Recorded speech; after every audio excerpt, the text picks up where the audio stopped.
Make your day right. Gilly Bonny Online TV. Kupata habari mpya na kwa haraka kila siku, usisahau kusubscribe kisha like na comment. Gilly Bonny Online TV. South Africa and the United Republic of Tanzania. I think there are students here. Are there students here of this university? Yes, they are waving at the back there, and the student fraternity as well. Let me first express my heartfelt condolences to the people of Morogoro and to the people of Tanzania for the tragedy that occurred here that shook us all over Africa as we read about the accident that took the lives of over 76 people almost a week ago. We express our condolences and we wish those who are still in hospital a speedy recovery. Let me also deal with an issue which has been repeated a few times here. The issue of my relationship with Kiswahili. Now, President Magufuli came to South Africa in May. When he came there, he came with a word of books this big. And he said to me, I would like you to come and visit Tanzania, which I accepted. And he said, but I would also like you to learn Kiswahili, and here are the books. So I spent the time from May, June, July, and we're now in August, learning Kiswahili. Now, I told the president yesterday that he may not know this, but I've learned Kiswahili quite extensively from the books that he gave me. And to the extent that I know it so well, and I understand it so well, but because we've got 11 languages in South Africa, I have reserved Monday to be the only day I speak Kiswahili. So if you want to know whether I can speak Kiswahili or not, meet me on Monday.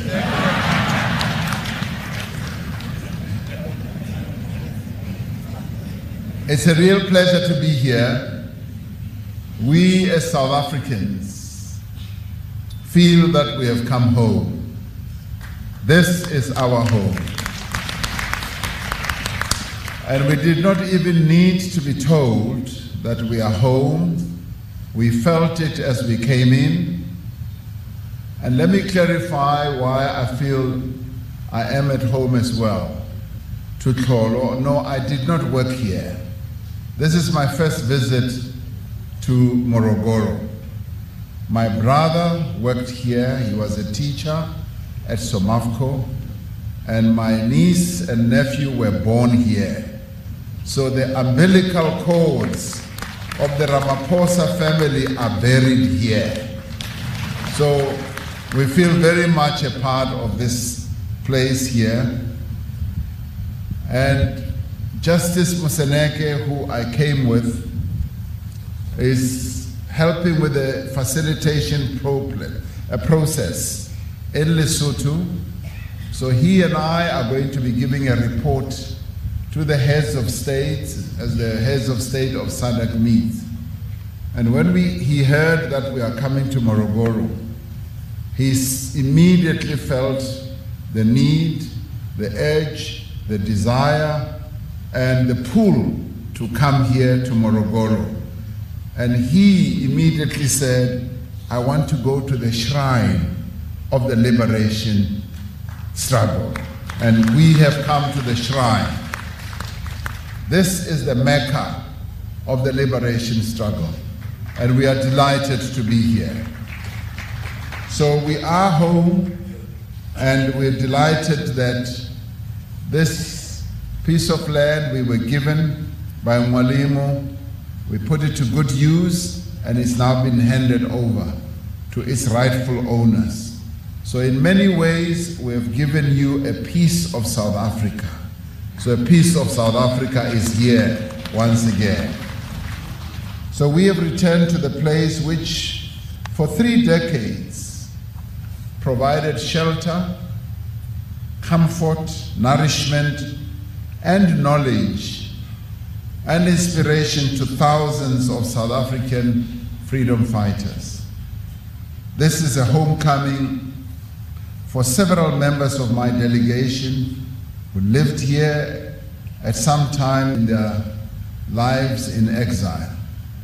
Some were also born here, and some came here as young babies, and they lived the better part of their lives in this wonderful place. Yet even for those who have never been here before, or even for those who never spent time first in this place and there also in Mazimbu, this is a moment of great significance and meaning for all of us.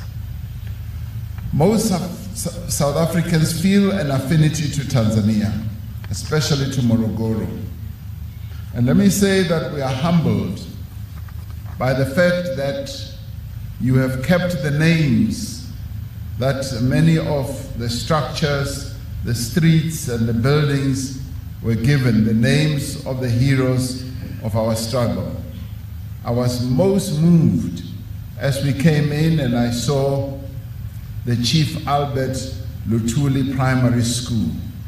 It immediately touched my heart to know that you have kept that name, and that name connects you to us in South Africa. Thank you very much for doing so. No account of the anti-apartheid struggle can ever be complete without Tanzania, and in particular Morogoro's chapter in that inspiring human narrative.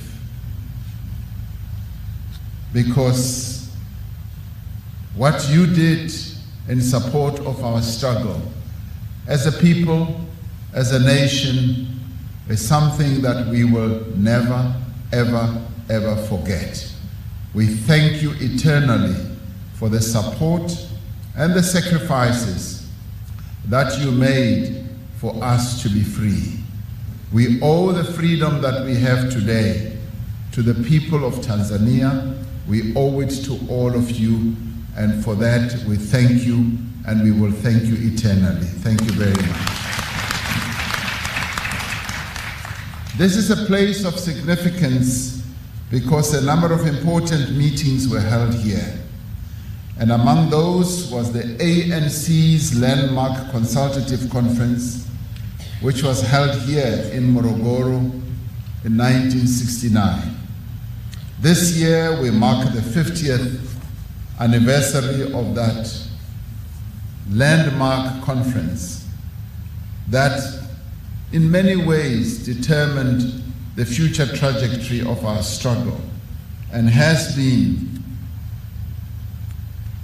a contributory moment in the struggle that we finally won. The conference was a pivotal moment in our struggle for our liberation. It was a key moment of renewal and revitalization. In 2017, we could say we held a similar conference when the ANC decided at its 54th conference to embark on a journey of renewal and revitalization. So this has a great deal of meaning to me as President of the African National Congress, that I've come 50 years later to the home of a venue where the ANC took important decisions that renewed and revitalized the ANC, and I was elected at a conference which also renewed and revitalized the African National Congress. So the connection is quite big and quite important. The Morogoro Conference effectively defined the course of our struggle for the next 2 decades. In fact, the frank and sometimes heated discussions held here in Morogoro continue to echo through the liberation movement half a century later. Although we now wage a new struggle for economic emancipation under very different conditions, the 1969 Strategy and Tactics document that was adopted here in Morogoro remains to this day an important and enduring point of reference for our movement. That conference was made possible by the generosity of the government and the people of the newly independent Tanzania. It was made possible in particular by the generous leadership of Mwalimu Julius Nyerere, who had a vision of a free and independent Africa in which all its people could exercise their right to self-determination. What we are also grateful about is that even though Nelson Mandela was in prison and Mwalimu was already leading this country through some... Make your day right. Kiliboni Online TV. Kupata habari mpya na kwa haraka kila siku, usisahau kusubscribe na kubonyeza button ya notification.